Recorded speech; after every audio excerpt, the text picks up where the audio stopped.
নজর রাখবো যে খবরের দিকে। রাজ্যের সরকারি কর্মীদের মত প্রকাশে এবার সেন্সরশিপ। রাজ্যের কড়া প্রতিক্রিয়া। যাদবপুরের শিক্ষক সংগঠনের আগের সরকারের পথই অনুসরণ করছে এই সরকার, এমনটাই মন্তব্য করা হয়েছে জোটার তরফে। এই নির্দেশিকা মুক্ত চিন্তার প্রতিবন্ধক। এই নির্দেশিকা অবিলম্বে বাতিল করা হোক। ব্যক্তি স্বাধীনতা ও মত প্রকাশের অধিকার ধ্বংস করা হচ্ছে।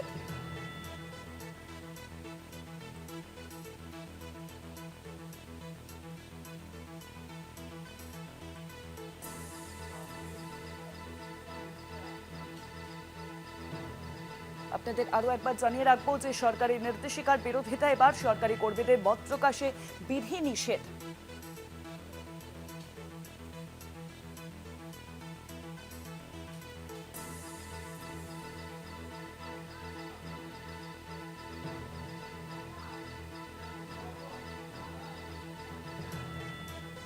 জানাবেন এই বিষয়ে আরো বিস্তারিত। ফোন লাইনের সঙ্গে রয়েছেন প্রতিনিধি শুভঙ্কর মন্ডল। শুভঙ্কর, দেখো, যাদবপুর বিশ্ববিদ্যালয়ের শিক্ষক সংগঠন বা জুটা তাদের তরফ থেকে গত 20শে মে যে বিজ্ঞপ্তি বা বলা যেতে পারে নির্দেশ জারি করা হয়েছে তার তীব্র বিরোধিতা করা হয়েছে এবং জুটার তরফ থেকে স্পষ্ট যে বক্তব্য সেটি কিন্তু বলা হয়েছে যে বিভিন্ন যে সরকারি কর্মচারী, অনুদান এবং স্বশাসিত সংস্থা সকল কর্মীদের শেষে কথা বলা ক্ষেত্রে যে নিষেধাজ্ঞা জারি করা হয়েছে তারা তীব্র নিন্দা করেন এবং পূর্বতন সরকারও একই রাজনৈতিক বা বলতে পারে রাজনৈতিক পথ অনুসরণ করেছিল যা এই সরকার করছে এই মুহূর্তে।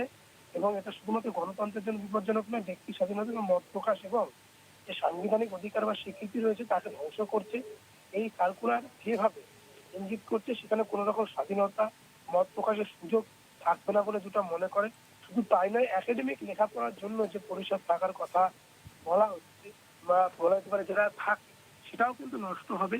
কেননা সোশ্যাল সায়েন্সেস এবং সেই সঙ্গে সঙ্গে হিউম্যানিটিজ এই ধরনের নানা একাডেমিক ডিসিপ্লিনের কাজে ব্যক্তি, সমাজ, সরকারের নানা বিষয়ে খুব চর্চা হয়, এটাই স্বাভাবিক এবং চর্চা থাকে। ফলত সেই সার্কুলার মুক্ত চিন্তা, জ্ঞান চর্চার যে প্রতিবন্ধক যা একটি উচ্চশিক্ষা প্রতিষ্ঠানের উৎকর্ষকে ব্যাহত করবে এবং মৌলিক বা সৃজনশীল রচনা প্রকাশের যে প্রশ্নেও এই বিধি আসলে ব্যক্তি মানুষের অস্তিত্ব এবং চিন্তাকেই নাকচ করছে। ফলত গণতন্ত্রের এই যে ভিন্ন মত বা উচিত অধিকার, এটি কিন্তু অত্যন্ত গুরুত্বপূর্ণ এবং সেটিকে গুরুত্ব দেওয়াটাই কিন্তু সরকারের পক্ষে সমীচীন। যদিও এই বিজ্ঞপ্তিতে কিন্তু সেটিকে সম্পূর্ণভাবে নেগলেক্ট করা হয়েছে। তাই কোনো না কোনো জায়গায় গিয়ে নিজেদের যে মত প্রকাশ, সেই মত প্রকাশ থেকে বলা যেতে পারে বা কন্ট্রোলের কিন্তু একটা বিষয় এর মধ্যে দিয়ে করা হয়েছে বলে জুটি অভিযোগ করেছে এবং অবিলম্বে তারা জানাচ্ছেন যে এই যে সার্কুলার তা যাতে অবিলম্বে বাতিল করা হয় তার কিন্তু তারা দাবি জানিয়েছে। অনেক ধন্যবাদ তোমায় শুভঙ্কর। ফোন লাইনের সঙ্গে ছিলেন প্রতিনিধি শুভঙ্কর মন্ডল। রাজ্য সরকারি কর্মীদের মত প্রকাশে সেন্সরশিপ, এবার রাজ্যের কড়া প্রতিক্রিয়া যাদবপুরের শিক্ষক সংগঠনের। আগে সরকারের পথই অনুসরণ করছে এই সরকার, এমনটাই মন্তব্য করা হয়েছে যাদবপুরের শিক্ষক সংগঠন জোটার তরফে। এই নির্দেশিকা মুক্ত চিন্তার প্রতিবন্ধক। এই নির্দেশিকা অবিলম্বে বাতিল করা হোক। ব্যক্তি স্বাধীনতা ও মত প্রকাশের অধিকার ধ্বংস করা হচ্ছে।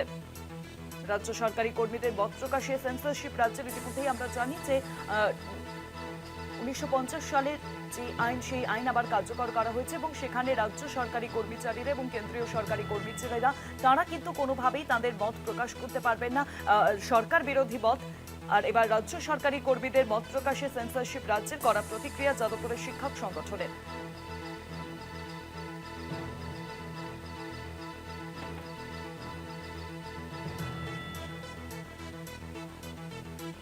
আগে সরকারের পথই অনুসরণ করছে এই সরকার, এমনটাই মন্তব্য করা হয়েছে যাদবপুরের শিক্ষক সংগঠন জোটার তরফে। এই নির্দেশিকা মুক্ত চিন্তার প্রতিবন্ধক। এই নির্দেশিকা অবিলম্বে বাতিল করা হোক। ব্যক্তি স্বাধীনতা ও মত প্রকাশের অধিকার ধ্বংস করা হচ্ছে।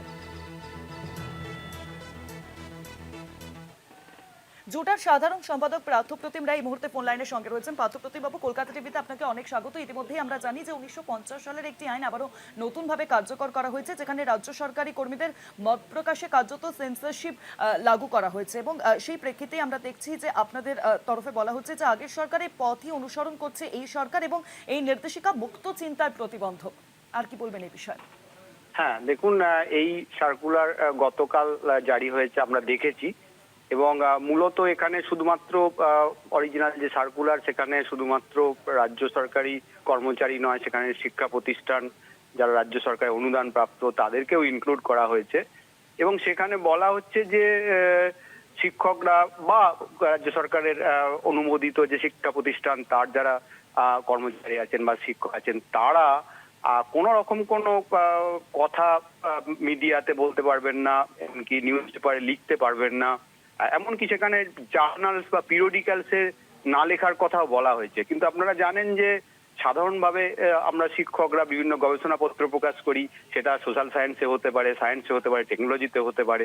তো সেখানে যদি সেই গবেষণাপত্র বা গবেষণা পত্র লেখা আটকে যায়, সেটা তো একদিক থেকে একটা একটা দেশের পক্ষেই ভালো নয়।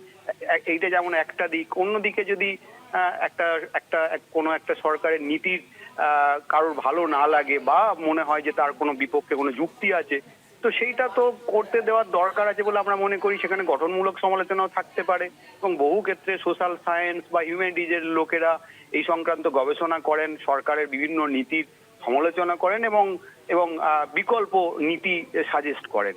সেখানে দাঁড়িয়ে এইরকম একটি সার্কুলার, সেখানে মত প্রকাশের স্বাধীনতা নেই, কোনো কোনো নিউজ পেপারে লেখা যাবে না, কোনো বক্তব্য রাখা যাবে না বা কোনো টিভি চ্যানেল হোক, রেডিও হোক, সেখানে বলা যাবে না।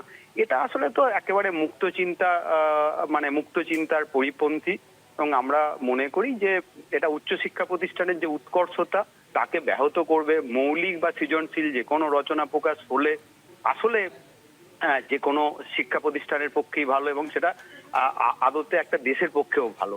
সুতরাং গণতন্ত্রে ভিন্ন মত ও রুচির অধিকার থাকবে, এটাই স্বাভাবিক। সেখানে যদি এইটাই গণতন্ত্রের যদি এই জায়গাটাকে আঘাত করা হয়, তাহলে কিন্তু এটা আসলে বাক স্বাধীনতায় হস্তক্ষেপ এবং এটা অবশ্যই অনেক সময় ইমার্জেন্সি পিরিয়ডে এই বাক স্বাধীনতার উপর হস্তক্ষেপ হয়েছে, সেটা বারে বারেই হয়েছে এবং তার বিরুদ্ধেই আমরা প্রতিবাদ করেছি এবং আমরা বলেছি যে এটা উইথড্র করা হোক। এটা এটা আমরা সেই দাবি জানিয়েছি এবং আমরা সংগঠনের পক্ষ থেকে সেটা বিবৃতিও দিয়েছি। অনেক ধন্যবাদ আপনাকে। ফোন লাইনের সঙ্গে ছিলেন জোটার সাধারণ সম্পাদক পার্থ প্রতিম রায়।